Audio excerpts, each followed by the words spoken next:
We're Group 1 Fall Protection. And here are some general statistics.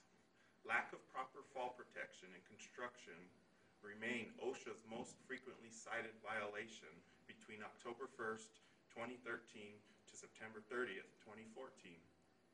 From a period of 1992 to 2005, fatal falls in construction, a third were from roofs, 18% were from scaffolding or staging, 16% were from ladders, 8% were from girders or structural steel.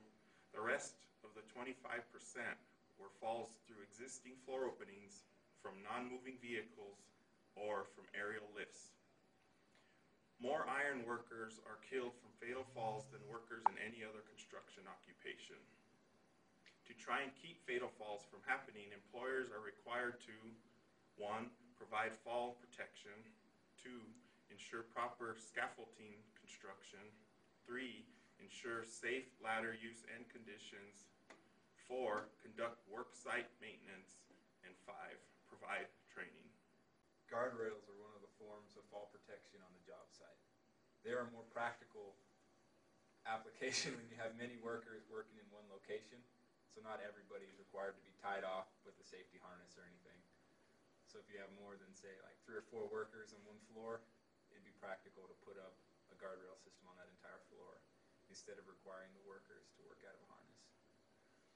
The top rail of your guard system must be at least 42 inches above the working surface, but no less than 40 and no greater than 45 inches.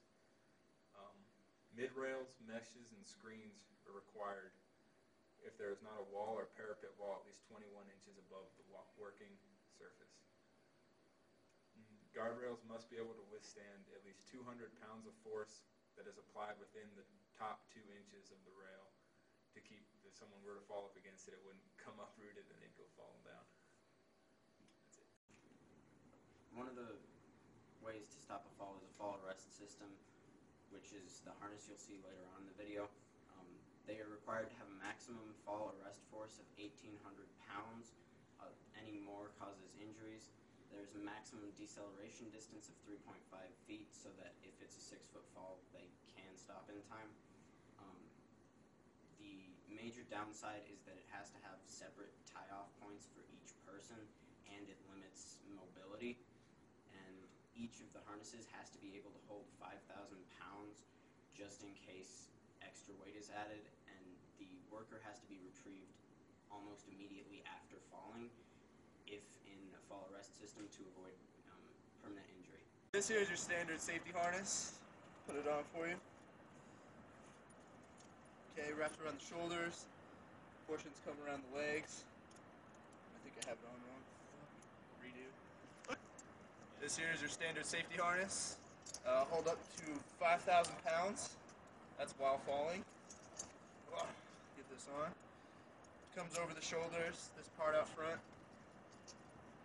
Clamps come around the legs, make you feel a little awkward.